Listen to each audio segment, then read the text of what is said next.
جمهوری تاجیکستان بوده، جودی و خصلت‌های سخاوتمندی مردان ملت از فرهنگ قدیمه و عالم شمول و بشردوستانه مردم تاجیک سرمنشه می‌گیرد. اساسگزار صلح و وحدت ملی، پیشوای ملت، президенти ҷумҳурии тоҷикистон муҳтарам эмомалӣ раҳмон боз кӯмаки навбатӣ барои табақаи ниёзманди ҷомеа ба маркази вилояти мухтори кӯҳистони Бадахшон шаҳри Хоруғ ворид гардид. ин кӯмакро ҷамъияти дорои масъулияташ маҳдуди Шимшо барои сокинони шаҳри Хоруғ дастрас намудааст. бумак аз 2 аробачаи маъюбӣ, 15 тонна орд, 1,5 тонна равған, 1,5 тонна биринҷ ва дигар муҳимоти зарурӣ барои маъюбон дар маҷмӯъ ба маблағи 150 000 сомонӣ иборат аст. бояд қайд намуд ки ин маводи хӯрока ва муҳимот барои маъюбон аз бозорҳои маркази вилоят бо ҳадафи дастгирии соҳибкорони маҳаллӣ харидорӣ гардидааст. бо намояндагони ҷамъияти дорои масъулияташ маҳдуди Шимшо, раиси вилояти мухтори кӯҳистони Бадахшон Ёдгор Файзов суҳбат ороста, дар он роҳбарияти вилоят ба намояндагони ширкат арзи сипос баён намуда бобати вазъияти имрӯзаи табақаи ниёзманди маркази вилоят ва расонидани кӯмакҳои минбаъда ибрози назар намуд. раиси вилояти мухтори кӯҳистони Бадахшон Ёдгор Файзов қайд намуд ки сатриҳои шоири бузург ва башардӯст Саъдии Широзӣ бани одам аъзои якдигаранд, имрӯз низ чун ҳамешагӣ мавқеи хоса доранд. махсусан дар ин марҳилаи авҷи вабои асри коронавирус чунин кӯмакҳо барои вилоят басо муҳим ва саривақтӣ мебошанд. раиси вилоят қайд намуд ки дастгирии табақаи ниёзманд барои ҳар гуна мардони саховатпеша дар ҳар давру замон шараф будааст. аз ҷониби роҳбарияти вилоят барои намояндаи ҷамъияти дорои масъулияташ маҳдуди Шимшо барои дастгириҳо ва кӯмакҳои арзанда сипоснoma тақдим гардид. ҳамзамон иҷрокунандаи вазифаи раиси шаҳри Хоруғ Алишер Мирзонабод Худобердӣ низ бо намояндаи ҷамъияти дорои масъулияташ маҳдуди Шимшо суҳбат ороста қайд намуд ки марҳилаи дуюм аст ки сокинони шаҳри Хоруғ аз кӯмакҳои ин ширкат баҳравар гардида истоданд. сиёсати инсондӯстона ва хиратпешаи асосгузори сулҳу ваҳдати миллӣ, пешвои муаззами миллат, президенти ҷумҳурии Тоҷикистон муҳтарам Эмомалӣ Раҳмон аст ки имрӯз дар Тоҷикистон соҳибкорӣ яке аз ҳадафҳои муҳими ҳукумати мамлакат қарор дода шуда пайваста рушд меёбад. чунин соҳибкорони саховатпеша ва кӯмакрасон ҳамеша шоистаи таҳсини мардум ҳастанд, қайд намуд иҷрокунандаи вазифаи раиси шаҳри Хоруғ Мирзонабод Алишер Худобердӣ. аз ҷониби роҳбарияти шаҳри Хоруғ низ ба намояндаи ҷамъияти дорои масъулияташ маҳдуди Шимшо сипоснома тақдим гардид.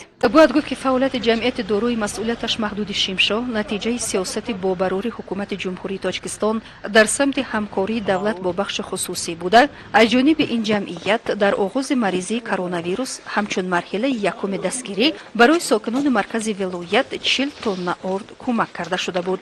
аз ҷониби намояндагони ҷамъият аробачаҳои маъюбӣ ва маводи хӯрока барои 2 нафар маъюб сокинони маҳаллаи Ниводак дастрас карда шуданд. намояндагони ширкат ба дидорбинии маъюбон рафта иброз намуданд ки ин кӯмаки интиҳоии ҷамъият набуда, маъюбони шаҳри Хоруғ аз ин баъд низ пайваста аз он баҳравар хоҳанд шуд. дар ҳудуди ман به 3 مایو بقای گرفته شدند. 2 تا از این حکومت یک وقته گرفته شدند. من از نوم همچون رئیس مالا و از نوم اوله همین مایوبون و خیش تبارون و جدممه شیمشو تشکر زیاد میگم. 2 تا از این مایوبون اروبچه مایوبی گرفتند و برای گرفتن همین اروبچه ها بسیار خرسند شدند، نیازمند بودند و بسیار خرسند شدند که همین خیلی غمخوره و کرده ایستادند. دل همین معیوبان و یتیمان خرسند کردن این کار بسیار هم خوب و نیک است و امروز چون همین معیوبان محله ما خرسند هستند، من هم خرسندم قطعی اینها. самандаршо суннатуллозода намояндаи ҷамъияти дорои масъулияташ маҳдуди Шимшо дар суҳбат қайд намуд ки барои ӯ расонидани кӯмак ба шахсони дорои имконияти маҳдуд басо ифтихор аст ва минбаъд низ бо чунин ҳадафҳо ба Хоруғ сафар хоҳад кард. аз рӯи иттилои кормандони мақомоти иҷроияи ҳокимияти давлатии шаҳри Хоруғ дар рӯзҳои наздик ин кӯмак ба оилаҳои ниёзманд ба пуррагӣ тақсим طبق دستور سپوشوی سرور مملکت پیشوای معظم کشور محترم امامعلی رحمان امروز به شهر خوروغ از جانب جمعیت دارای مسئولیت محدود شیمشو یعنی کمک خیروی وارد گردید. البته همین کار خیروی که همین جمعیت کرده ایستاده است، ما باوری کامل داریم که برای دیگر صاحبکاران این نمونه می شود. زیاده از 10 سال شد فعالیت داریم و رهبریت کارخانه ما در برای یاردم مردم بدخشان پیش از سال نو تصمیم گرفتیم که دستگیری خود را به امتیازمندان یاردم خود را رسانیم. این کمک زیاده از 300 اویله با 300 زیاد ارد، بعد قبچه ارد، بعد 300 روغن، بعد شکر و با 2 عربه مایوبی با پامپرز 100 دانه برای مایوبان هم تشکیل می‌دهد. چون این کمک ها نه تنها در ولایت بدخشان بلکه در ولایت ختلان هم رسانیده شدند. زیاده از 500 نفر اویله‌های نیازمند در ولایت ختلان ناحیه پنجبند ما کمک کرده رسانیدیم.